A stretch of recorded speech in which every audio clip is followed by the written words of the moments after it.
One of the great improvements from 2033 to Last Light is the AI states. Now they have a bunch of different states where they become alerted, they're curious, they look at fuse boxes that have been switched off or light bulbs that have blown up and go into search patterns. And what's really cool too is sometimes they'll surrender to you. If you just kicked a lot of butt, they might surrender to you. Sometimes they'll retreat, and once in a while they'll actually retreat, hide behind a box and trying to cap you in the head.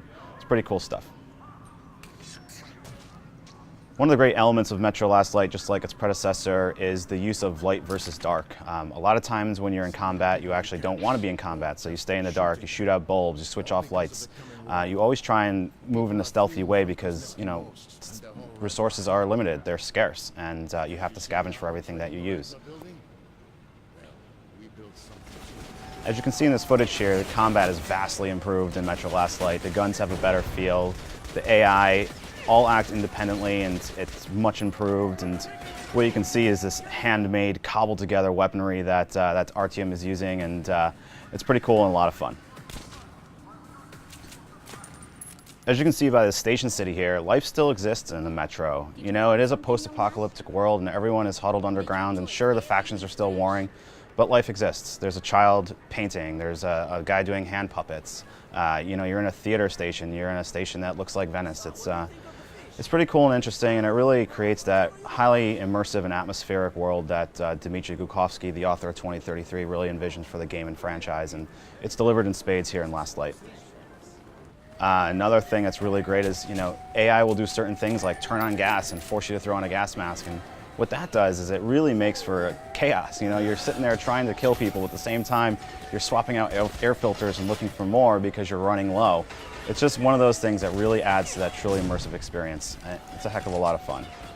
What you're seeing here is some of the great survival horror that Metro always delivers, and you have these mutated spiders, and they're creepy, and you don't know where they're going to come from. They'll drop from the top, they'll come from you from the sides and back, and it just makes for that really cool experience where you kind of want to sit there at night with the lights off, the headset on, and really get lost in it like you would your favorite horror flick.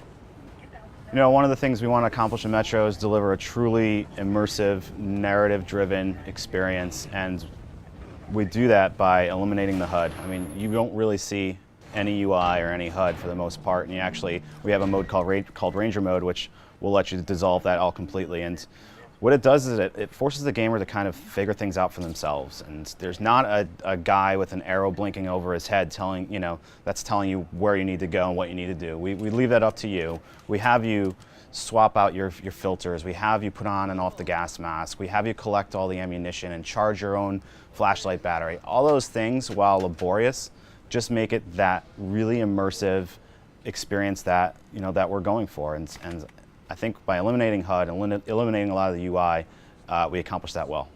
So as you can see now, we're outside and exploring the universe out here, and it's far different than the underground, which is so tight and compact. But one thing you do feel is the claustrophobia, because you have that gas mask on, it cracks, you have to wipe it, things splatter all over it, and you feel like you're trapped, you feel cased in, and the mask and the need to constantly look for filters and swap them out manually really helps deliver that.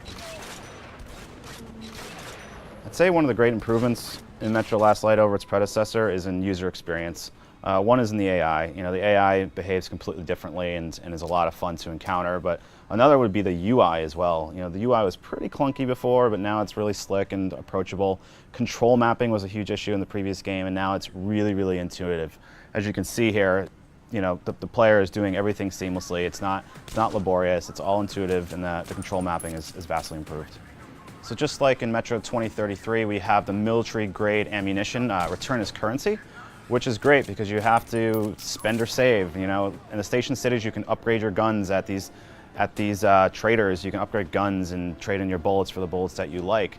But you have to save that military-grade ammunition. It's really powerful, but you can save it. Real guns for real men. Get your gun here. Exploring the world really rewards the player in a bunch of different ways. You can find elements of the prologue and put it all together to get a whole different story that leads into the game. Exploring usually rewards you with military-grade currency as well. You're typically not going to scavenge that off of fallen foes. So Those that search the world, those that play stealthily, will have a lot more options in the station cities. As you can see in the footage, there's a lot of different weapons and equipment that you can use. You have different types of grenades, throwing knives, things like that you're accustomed to, but the weaponry is actually much more tailored to this world. It's all handmade and cobbled together. And in fact, the guys at 4A, some of them are engineers, and they actually proved out mathematically that these weapons would work before they put them in the engine and ultimately in the game. As you can see through all this footage, you have the double barrel shotgun, you have a modified AK, you have a pistol, you have this pneumatic pump weapon that shoots ball bearings. I mean, it's all very, very unique to Metro, and it just ultimately makes the experience more fun. Look, man, that's a really great gun. Highly recommend. Really kick-ass gun. Great choice. Metro offers a lot of different combatants in the form of mutants. You saw the Watchers, which looked like the dogs, and the spiders as well, and the things that we call shrimps. It's all these mutated things in the world that sometimes aren't out to get you. But if you play wrong, or not wrong, but if you get in their way, then they're going to be out to get you. And don't mess with the demons. Those are the worst. They'll pick you up, drop you, smack you around, do all kinds of crazy stuff. As you can see right here, the player is following the red flags through the swamp, and if you did your due diligence earlier on in the game, you'd have overheard a conversation in Chapter 1 saying to follow the red flags through the swamp, that those are the safe passages. If you didn't hear that, if you just blitzed on by, then you're off to the races on your own. You don't have that insight, you're going to be wandering around. You'll still get it done, but not nearly as efficiently. Story is a huge element to the game, obviously. That's what everyone knows 2033 for, was after a book.